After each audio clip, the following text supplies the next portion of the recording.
नमस्कार. Good morning all of you. ITI Sangola. माझं नाव बबन घाडगे.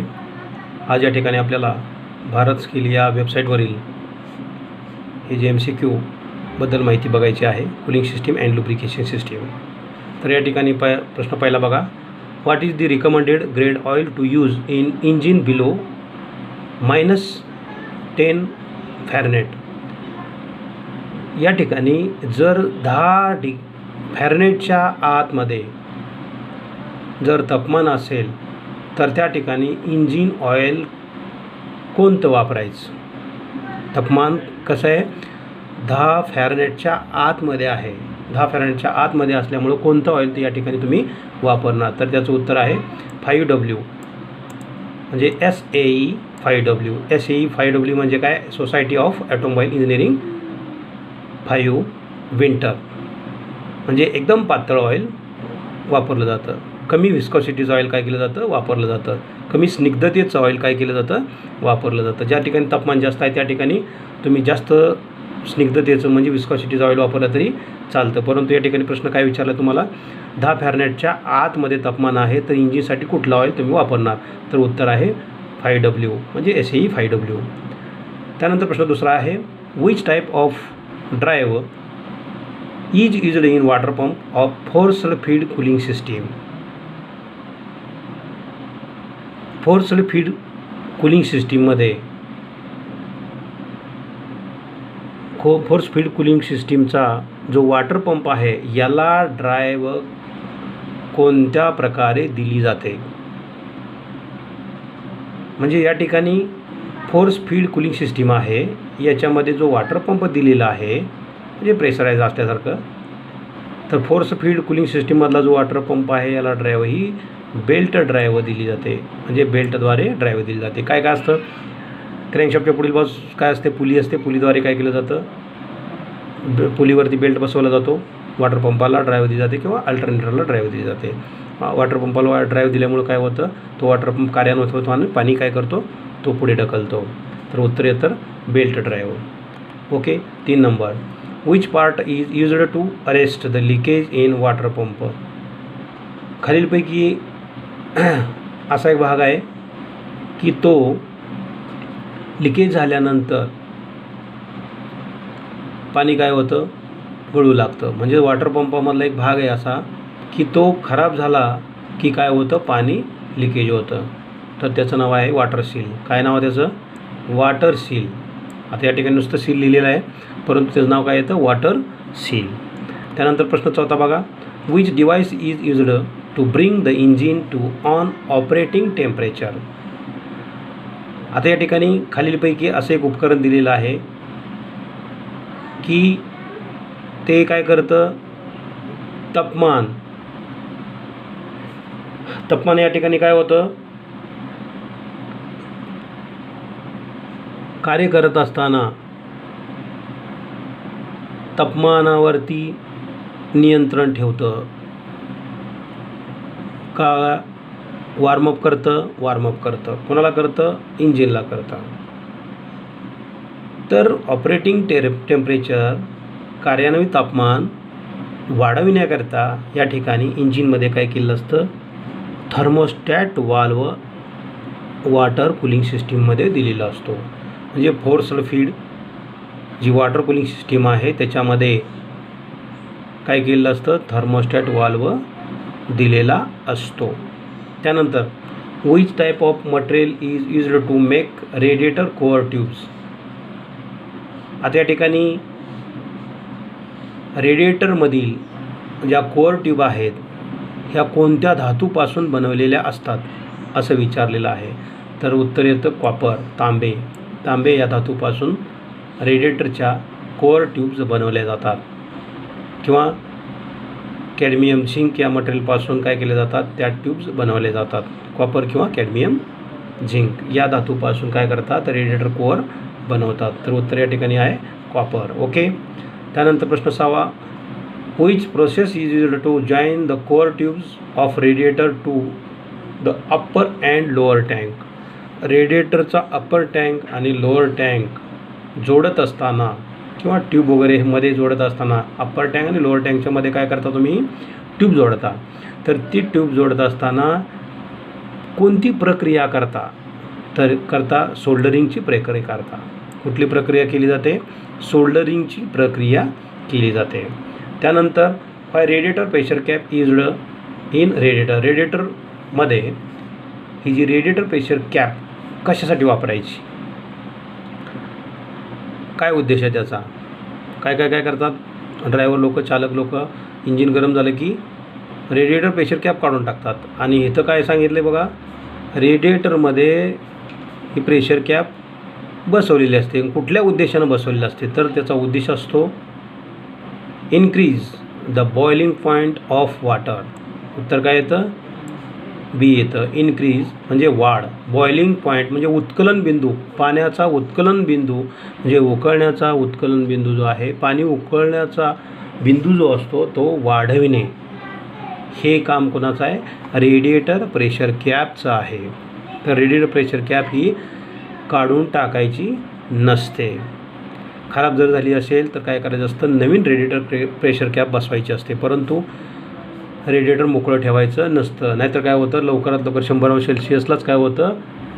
पाणी उकळायला चालू होतं. म्हणजे या ठिकाणी उद्देश काय की 100 सेल्सिअसच्या वर गेल्यानंतरसुद्धा, समजा 120 जाऊ द्या, 115पर्यंत जाऊ द्या तापमान, तरी पाणी उकळलं जात नाही. कोणामुळं? रेडिएटर प्रेशर कॅपमुळं. आणि रेडिएटर प्रेशर कॅप जर नसेल तर 100 सेल्सिअसला काय होतं? पाणी उकळायला चालू करतं आणि इंजिन काय होतं? सीज होतं. त्यानंतर पुढे बघायचं आपल्याला 8 number. Which valves allows the water vapor from a radiator to expansion tank in cooling system?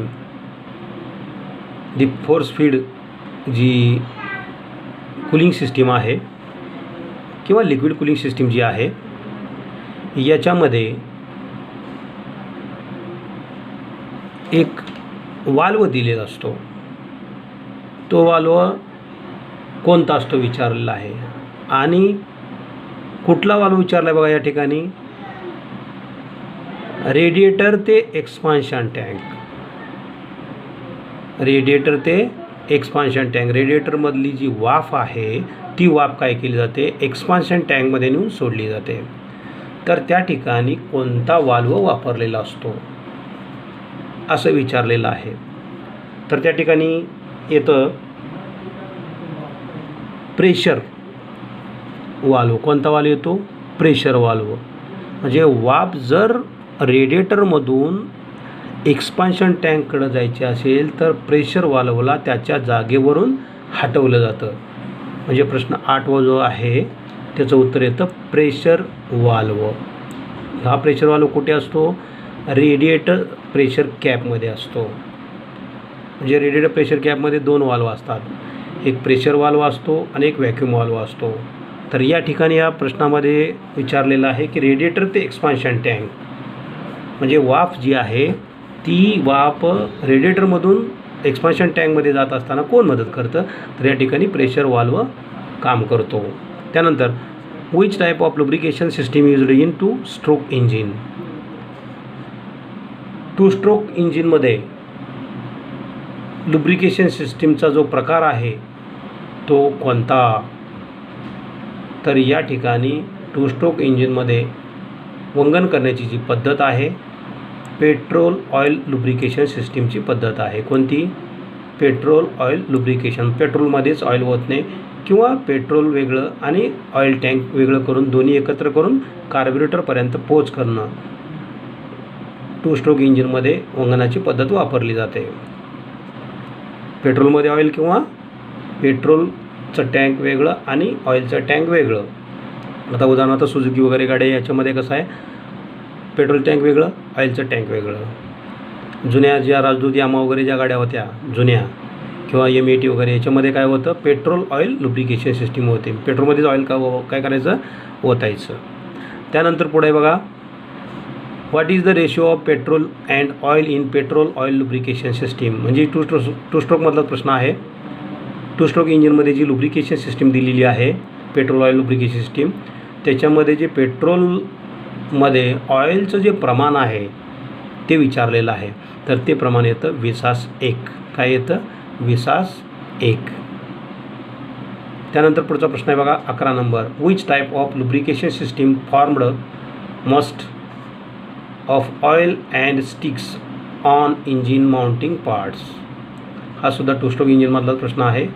Two stroke इंजिनमध्ये इंजिनच्या वरच्या बाजूला ऑइल टँक आणि डिपस्टिक बसवलेलं असतं किंवा स्प्लॅस्टिक बसवलेलं असते. तर कोणत्या सिस्टीममध्ये बसवलेलं असतं? तर हे उत्तर येतं पेट्रोल ऑइल लुब्रिकेशन सिस्टीम. म्हणजे पेट्रोल टँक वेगळं आणि ऑइल टँक, आणि त्या ऑइल टँक जे आहे त्याच्यामध्ये किती ऑइल आहे तपासण्याकरता सुद्धा काय केलं असतं, इंजिनच्या वरच्या बाजूला ते टँक बसून माउंटिंग केलेलं असतं टू स्ट्रोक इंजिनमध्ये.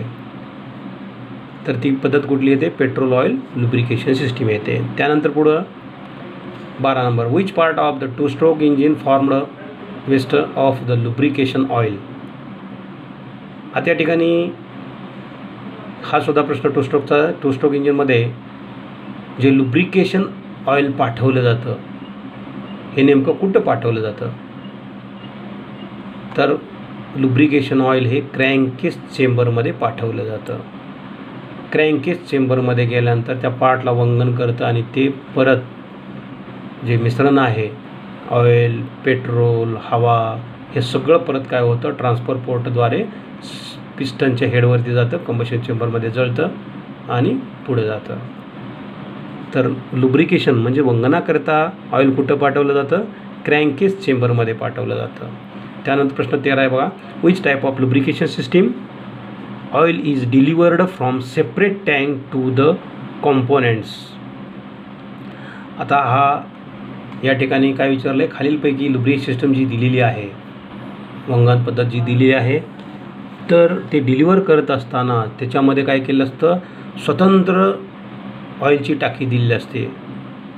तर कुठल्या सिस्टीममध्ये दिलेलं असतं? तर उत्तर येतं ड्राय संप लुब्रिकेशन सिस्टीममध्ये.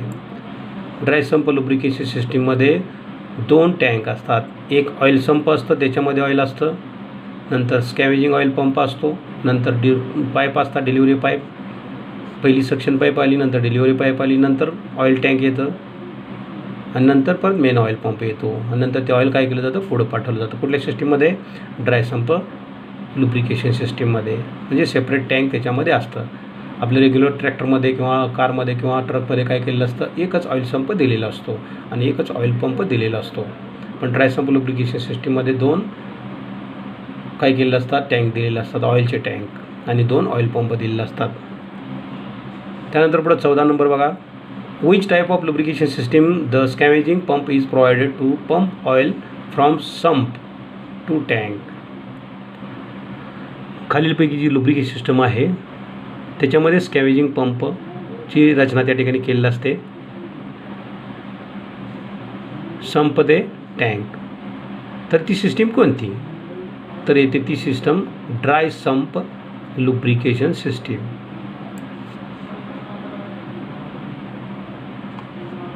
म्हणजे स्कॅवेजिंग पंपाची रचना कोणत्या ठिकाणी केली? आता हे ट्रॅक्टरमध्ये वगैरे स्कॅवेजिंग पंप दिलेला नसतो किंवा कारमध्ये, ट्रकमध्ये किंवा टू व्हीलरमध्ये दिलेला नसतो. तर हे कशामध्ये येतं? एरोप्लेनमध्ये येतं.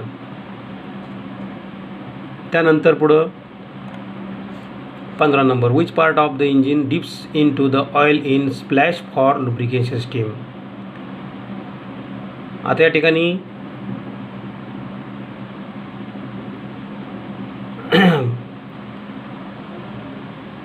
इथं बघा, which part of the engine dips into the oil in splash lubrication system. म्हणजे स्प्लॅश लुब्रिकेशन सिस्टीम जी आहे ही नेमकी इंजिनमध्ये काय करते,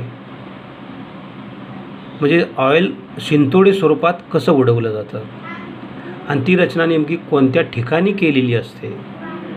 म्हणजे त्या भागातून काय केलं जातं, ऑइल हे वर उडवलं जातं. आता उदाहरणार्थ समजा आपण एखाद्या रस्त्यावरून जात असताना जर रस्त्यावरती पाणी असेल, खड्ड्यामध्ये असेल आणि चुकून एक पाय पडला किंवा एखादी सायकल जर गेली तर ते आपल्या अंगावरती येतं बघा, फी येताना ते फी टाईपमध्ये येतं असं. तसं या ठिकाणी इंजिनमध्ये जी लुब्रिकेशन सिस्टीम आहे, स्प्लॅश लुब्रिकेशन सिस्टीम, त्या ऑइलमध्ये तो पार्ट बुडल्यानंतर काय होतं, ते ऑइल त्याच्यामध्ये सामावलं जातं आणि वर येताना ते ऑइल सिंतोडी स्वरूपात वर सिलेंडर वॉलला फेकलं जातं. त्यानंतर पिस्टन स्कर्टला लागतं. पिस्टनच्या आतल्या बाजू जो रेन्फोर्समेंट आहे त्या रेन्फोर्समेंटला, गजन पिनला, बुशला ते ऑइल होऊन परत खाली पडतं. कशामध्ये? ऑइल सम्पमध्ये. तर या ठिकाणी उत्तर येतं connecting rod big end. Connecting रॉडचा जो खालचा भाग असतो मोठा बिग एंड, त्याला काय म्हटलं जातं? Big end. आणि त्याच्यामध्ये स्कूप असतो, चमचे असतात. त्या चमच्यामध्ये काय केलं जातं? ऑइल साठवलं जातं. आणि ज्यावेळेला वर म्हणजे BDCकडून TDCकडे जातं त्यावेळेला BDCला असताना ऑइल त्याच्यामध्ये स्कूपमध्ये साठवलं जातं आणि TDCकडे जात असताना ते ऑइल खालून वर वॉलकडं फेकलं जातं. त्यालाच काय म्हटलं जातं? Splash lubrication system. तर उत्तर या ठिकाणी काय येतं? Connecting rod end, big end. Okay. त्यानंतर बघायचं आपल्याला 16 नंबर. आता या ठिकाणी बघा, which type of lubrication system two oil pump are used. खालीलपैकी कोणत्या प्रकारच्या लुब्रिकेशन सिस्टीममध्ये 2 ऑइल पंप वापरले जातात? बघा प्रश्न.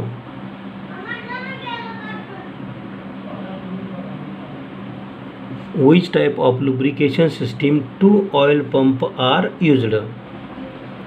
आता या ठिकाणी ड्राय संप लुब्रिकेशन सिस्टीम. काय येतं? ड्राय संप लुब्रिकेशन सिस्टीम मध्ये काय केलेलं असतात? 2 ऑइल पंप वापरलेले असतात. आता या ठिकाणी कोणते ऑइल पंप असतात मी यापूर्वी सांगितलेलं आहे. पहिला असतो स्कॅवेजिंग. लक्षात ठेवायचं, हे पहिला ऑइल संपमधला स्कॅवेजिंग ऑइल पंप आणि ऑइल टँक नंतरचा जो आहे तो मेन ऑइल पंप. लक्षात ठेवायचं. ओके. त्यानंतर पुढे 17 नंबर बघा. Which gauge is used to check radial clearance in the oil pump. Oil पंपामधील रेडियल क्लिअरन्स तपासण्याकरता या ठिकाणी कोणता गेज तुम्ही वापराल? 17 नंबर. विच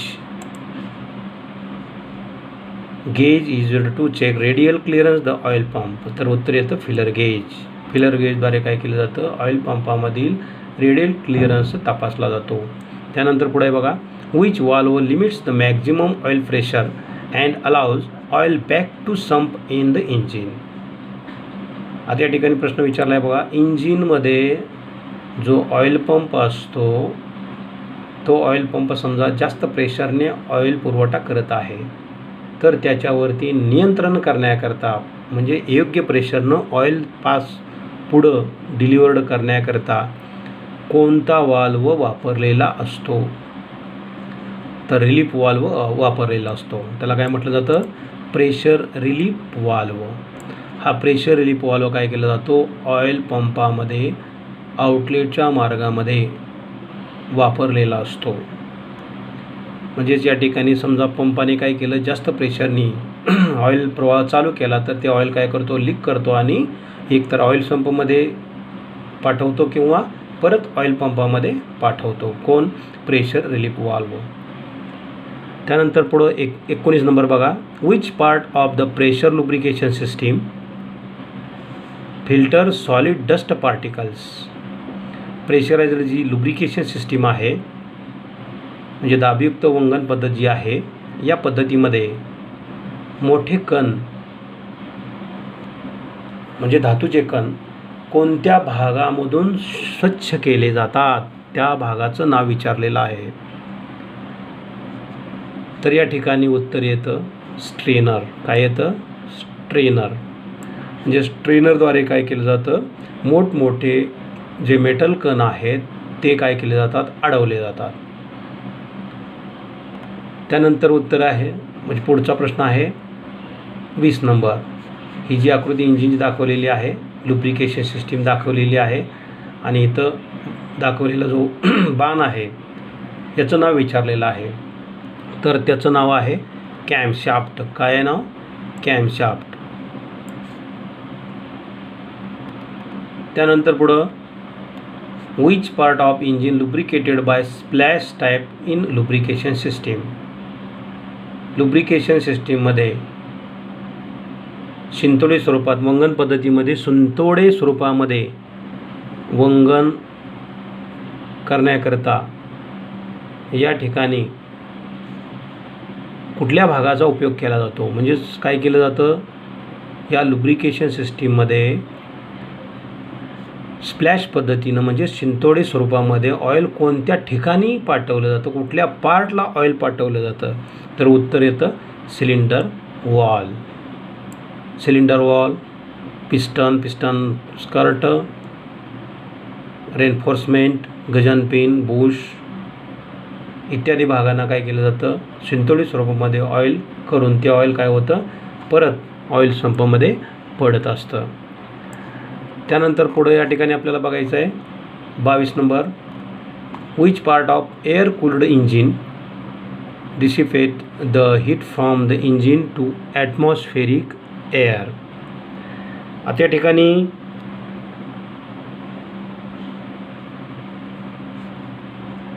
एअर कूल्ड इंजिनमध्ये उष्णता ही पास करण्याकरता म्हणजे वातावरणामधील हवा काय होते?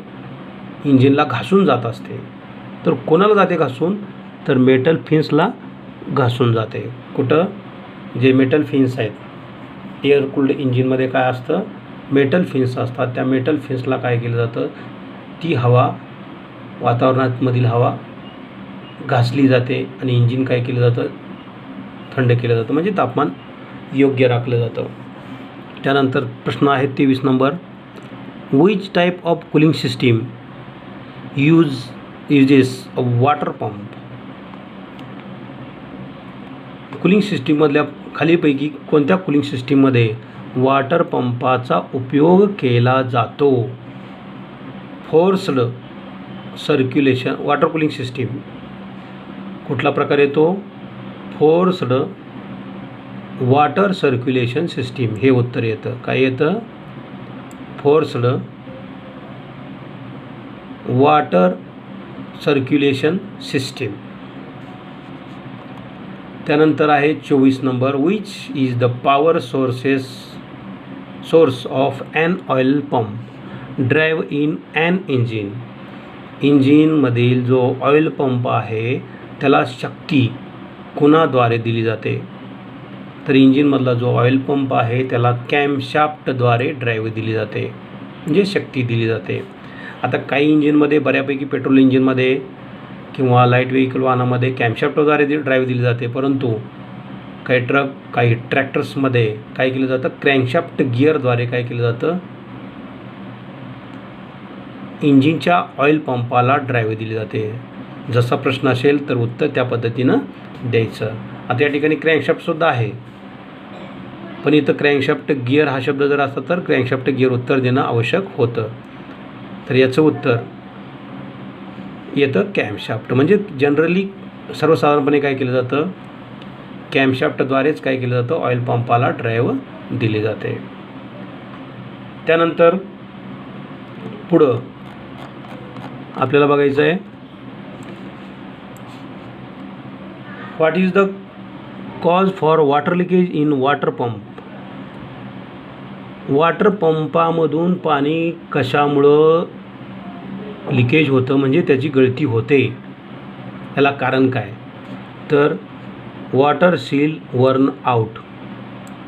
वॉटर सील खराब झाल्यानंतर काय होतं? वॉटर पंपामधून पाणी लिकेज होतं. त्यानंतर पुढं बघा, इथं लक्ष द्या ॲरोकडं. What is the reason for engine over heating. Engine गरम होण्याचं कारण काय? खाली जी दिलेलं कारणं याच्यामध्ये कुठलं कारण सापडते तुम्हाला? बघा, इंजिन गरम व्हायला लागलेलं आहे, तुम्हाला दोष शोधायचा आहे आणि इथं 4 पर्याय दिलेले आहेत. त्याच्यामधलं पर्याय कोणता येतो? तर लूज फॅन बेल्ट. जर फॅन बेल्ट लूज असेल तर वॉटर पंप कार्य करत नाही आणि पुढून येणारी जी हवा आहे ती इंजिनवरती फेकली जात नाही, इंजिन काय होतं?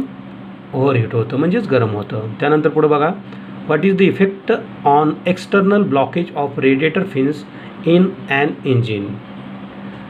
रेडिएटरची जी फिन्स आहे बाहेरून जाम झालेला आहे, म्हणजे समोरून येणारे जे पाले पाचोळे धुलीचे कण हे काय झालेत, अडकलेत फिन्समध्ये, तर त्याचा परिणाम काय होऊ शकतो इंजिनवरती. तर त्याचा परिणाम होऊ शकतो ओव्हरहीटिंग, म्हणजे इंजिन काय होईल, गरम होईल. म्हणजे रेडिएटर कोअर फिन्स जर जाम झाले तर काय होतं, बाहेरून जाम झाल्यानंतर इंजिन गरम होतं. त्यानंतर पुढचा प्रश्न आहे बघा, what is the effect on engine operation if the water pump is defective in cooling system. Force feed जी कुलिंग सिस्टीम आहे, वॉटर कुलिंग सिस्टीम, याच्यामधील वॉटर पंप काय झाला, त्याच्यामध्ये दोष आलेला आहे. दोष आल्यानंतर इंजिनवरती त्याचा काय परिणाम होतो. तर वॉटर पंप जर कार्य करत नसेल तर इंजिन काय होतं, ओव्हरहीट होतं, म्हणजे गरम होतं. म्हणजे वॉटर पंप जर खराब झाला तर काय होतं, इंजिन तापतं, आणि प्रमाणापेक्षा जर तापलं तर इंजिन सीज होतं. त्यानंतर पुढचा प्रश्न आहे, which is the cause for low oil pressure in lubrication system. वंगण पद्धती जी आहे, म्हणजे लुब्रिकेशन सिस्टीममध्ये ऑइल प्रेशर, इंजिनमधून ऑइल प्रेशर न जाण्याऐवजी कमी प्रेशरनं जर ऑइल प्रवाह होत असेल तर काय होईल. तर या ठिकाणी बघा, कमी प्रेशरनं काय व्हायला लागले, ऑइल वाहत आहे. तर इथं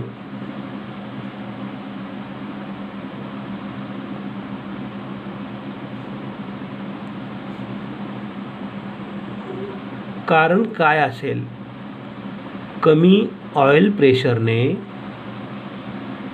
ऑइल प्रवाह इंजिनमधून होत आहे. काय कारण असू शकतं बघा. आता साधं उदाहरण आहे, समजा तुमची इलेक्ट्रिक मोटर आहे किंवा इंजिन आहे आणि त्या स्ट्रेनरमध्ये जर कचरा अडकला तर काय होतं, कमी प्रेशरनं पाणी बाहेर पडतं. तसंच या ठिकाणी इंजिनमध्ये सुद्धा काय होतं, जर त्याचा स्ट्रेनर, बघा इथं उत्तर आहे बघा, ब्लॉक्ड स्ट्रेनर, म्हणजे जी जाळी असते फर्स्ट सुरुवातीलाच, ती जर जाळी चोकअप झाली, म्हणजे धातू वगैरे तिथं अडकले असतील तर काय होतं, ऑइल पंपापर्यंत ऑइल हे कमी प्रेशरनं पोहोचवतं आणि तिथून सुद्धा काय होतं, कमी प्रेशरनं ऑइल इंजिनमध्ये पाठवलं जातं. त्यानंतर पुढचा प्रश्न आहे, how to check the function of thermostat valve. Thermostat valve कार्य करतो कसा याची तपासणी करण्याकरता तुम्ही नेमकं काय कराल. तर या ठिकाणी उत्तर येतं बाय हॉट वॉटर. जसं यापूर्वी एक प्रश्न होता बघा, शेगडी दाखवली होती, भांडं एक दाखवलं होतं, त्याच्यामध्ये पाणी, त्यानंतर गेज, आणि नंतर दोरी बांधून किंवा तार बांधून, दोरी किंवा तार बांधून काय केलं होतं, त्या थर्मोस्टॅट वॉलला पाण्यामध्ये सोडलं होतं. म्हणजे या ठिकाणी काय उत्तर येतं बाय हॉट वॉटर. पाणी गरम करून तुम्ही थर्मोस्टॅट वॉलची तपासणी करू शकता. त्यानंतर प्रश्न 7 बघा, what is the reason for bypass valve open in pressure lubrication system. Pressure lubrication सिस्टीममध्ये किंवा प्रेशर जी लुब्रिकेशन सिस्टीम आहे त्याच्यामध्ये बायपास वाल्व उघडलेला आहे, याला कारण काय. तर मागच्या मी उदाहरण दिलं होतं, शहरामध्ये जर गर्दी असेल तर काय केलं जातं, वाहनं बाहेरच्या बाहेर बायपासच्या मार्गे पाठवले जातात. तसंच या ठिकाणी काय होतं, जर फिल्टर चोकअप झाला, इथं आहे बघा क्लोज्ड फिल्टर एलिमेंट्स, हे उत्तर येईल. फिल्टर एलिमेंट जर चोकअप झालं तर काय केलं जातं, खराब का होईना ऑइल, अस्वच्छ का होईना ऑइल काय केलं जातं, त्या बायपास वाल्व मार्गे ते ऑइल पुढं इंजिनकडं पाठवलं जातं. जय हिंद.